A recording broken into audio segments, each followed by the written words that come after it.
At the end of August, I made the leap to move more than 1,400 kilometers north, leaving the city once and for all. I'm finally in the land of endless lakes, rivers, forests, monuments, stars, and everything in between. This is the story of how I got here.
I can finally breathe freely.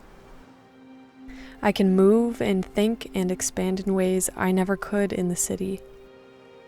I grew up close to the land, so when I moved to the city for work, I quickly felt like I couldn't hear or even understand myself through the nonstop noise that was fighting for my precious energy and attention, through the strange numbness that comes from living too close to millions of strangers in an environment that isn't really healthy for any of us. There were no moments of silence, no solitude, no sunrises or sunsets to see without 100 buildings in the way, no stars to gaze at night through the light pollution. But one key thing about the city I noticed is that you can never really experience true aloneness. You can never sit with a healthy stretch of forest, unmarked by man, or any other natural force, and be completely alone with it.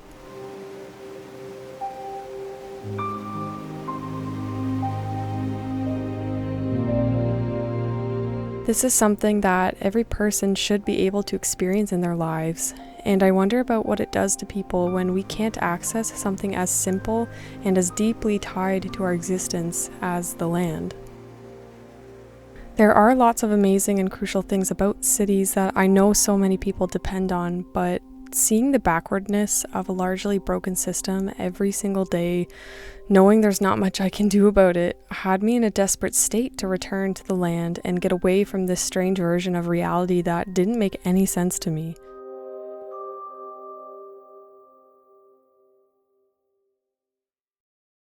But I stayed in the city for over a year and a half, working 2 different jobs that ended up taking from me a lot more than I had bargained for.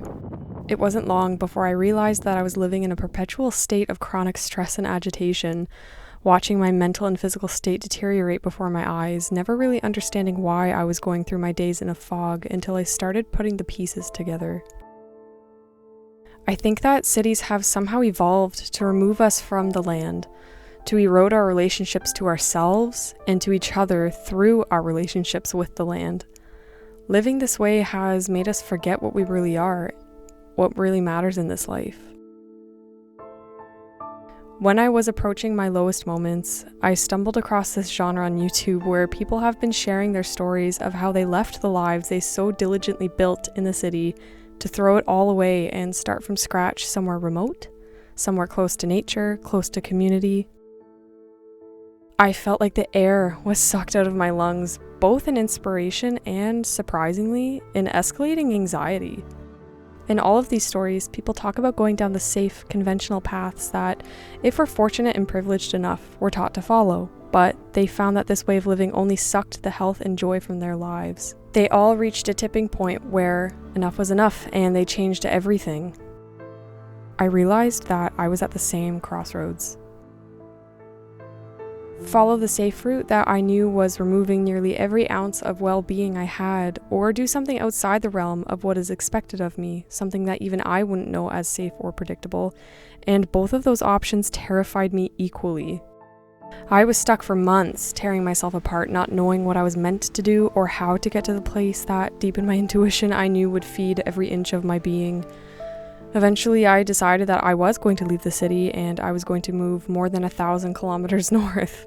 And although I now live in a tiny village amongst hundreds of lakes, waterfalls, endless forests, and an ancient mountain range, all within Anishinaabe land in which I am a guest, this story isn't leading to where you may be thinking it is.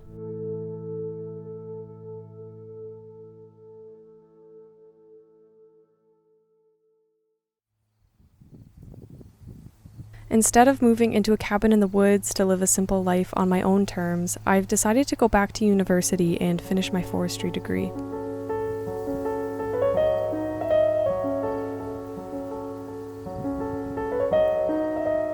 The tricky thing I had to learn through this process of wanting to follow what other people were doing within the daring and unconventional is that there are many different roles that need to be filled for the greater shift to happen.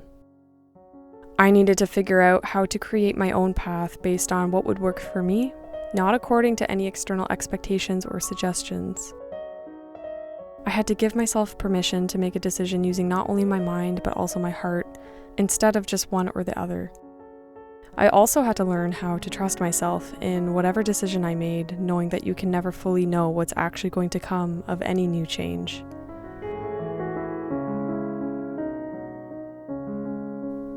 When I started putting this video together, I was here for 3 weeks before I got a call from my sister saying that I had to come home. Our mom, who had been fighting stage 4 lung cancer for the last 2.5 years, was suddenly and unexpectedly on her last few days of life. My world was ripped out from under me, and I found myself on a plane at 5 a.m. flying back to Toronto. I spent 2 days and 2 nights with my mother in the hospital before she passed away. There's not a lot I can say about this right now since it's still so fresh. I'm currently at home trying to help my family through this process, trying to allow myself the space to grieve and let go before I return north.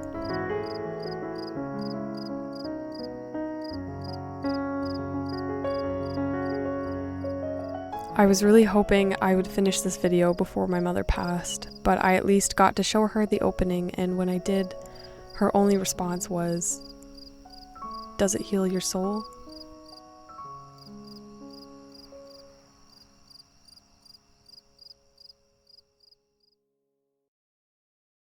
I have to remember that this is where she wanted me to be. It's going to be even harder to leave home this time, knowing that when I come back, she won't be here to greet me. She won't be there excitedly waiting to hear about everything I'm learning, to see the beauty of this land I'm so lucky to be a part of, or to offer me encouragement and comfort when I feel lost. She told me so often that things happen as they're meant to, and often in ways that we don't expect. I'm going to try to hang on to that, knowing that she's somewhere out there watching me, perhaps amongst the stars that I'm finally able to see so clearly.